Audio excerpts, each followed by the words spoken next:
पाहुळ भर जंगलात कसले पण विषय काढती. भूत वगैरे तर नसेल ना? भूत वगैरे नसतं ग.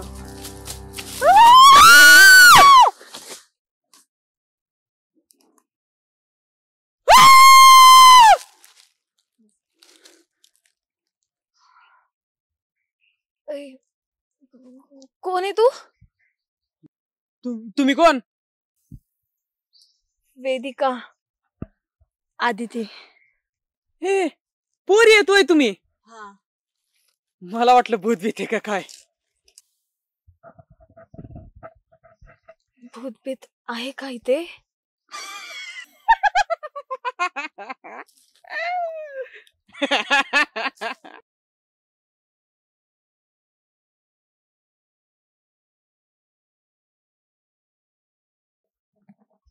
गॅस बीस घेऊन फुल तयार येता तुम्ही?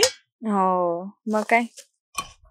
बर तुम्ही दोघी काय काम बिम करता का नाही?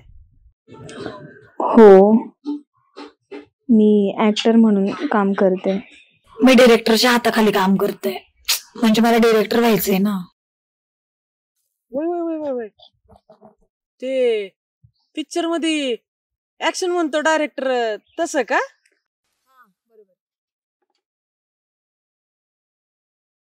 तुम्ही ऍक्टर म्हणजे तुम्ही ते पिक्चर मध्ये काम करता का? करत होते. मी पण काम करतो की म्हणजे भारुडामध्ये वग असतो नाही का? त्यात पिंट्याचं पात्र करतो बघा मी. भारुडात? आमच्या गावात पण असतं भारुड. माझं तर एकदम फेवरेट आहे. अहो चांगलंच झालं की आपण कलाकार माणसं आणि एकाच भागातली. बरं झालं भेटलं. बरं मॅडम तुम्ही स्टोरी बिरी लिहिता का? नाही म्हणजे मा मित्र रम्या एकदा फसला होता ना, ती पण स्टोरी भारी आहे म्हणून म्हंटल.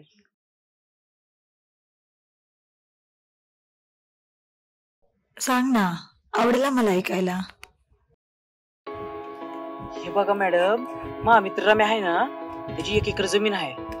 तर त्याला कुठल्या तरी माणसाने सांगितलं होतं की दर अमावस्येच्या रात्री 1 वाजल्यापासून 5 वाजेपर्यंत पहाटे खोदायचं आणि त्यात तुला खजाना सापडेल आणि तू लई मालामाल होशील.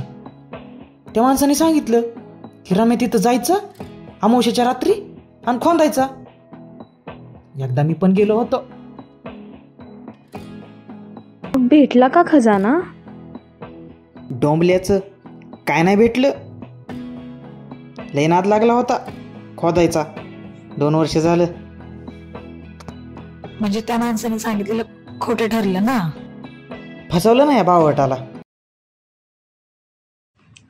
आम्ही स्टोरी नाही लिहित. मी ऍक्टर म्हणून काम केले आणि ही डिरेक्टरच्या हाताखाली काम करते. अहो सोपं की स्टोरी लिहायला. आता मी स्टोरी सांगितली की नाही, तुम्ही ऍक्टर, तुम्ही डायरेक्टर, तुम्ही फक्त ऍक्टिंग करायची कॅमेऱ्यासमोर, झालं. सोपं आहे. अहो तुमची स्टोरी तर मुलाची आहे ना, मी तर मुलगी आहे. अहो सोपं की स्टोरी लिहायचं. मुलाच्या जागी मुलगी करायची. 1-2 मुली खजाना शोधत्यात. आता आम्ही लिहिताना बदल करतोच की. इकडचं तिकडं, तिकडचं इकडं. येळेला कलाकार नसल्यावर. हा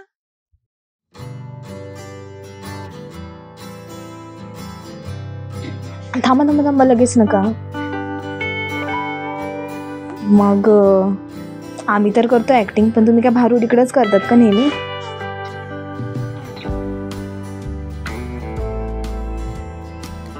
वाव, म्हणजे बाहेर पडल्यावर किती गोष्टी मिळतात.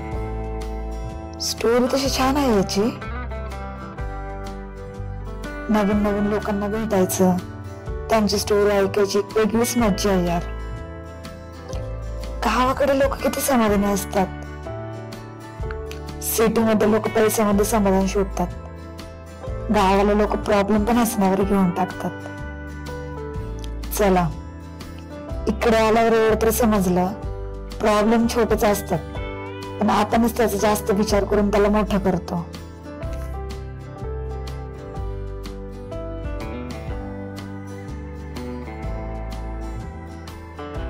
सुंदर जर्नी आहे ही, मी कधीच नाही विसरणार. हे गाईज कसं वाटलं आमचा बाळा ते आम्हाला कमेंट करून नक्की कळवा. आणि तुमच्याही एखाद्या जर्नी मध्ये तुम्हाला बाळासारखं जर कोणी भेटलं असेल तर तुम्ही या एपिसोडशी नक्कीच कनेक्ट करू शकता. आणि चॅनलला सबस्क्राईब करा.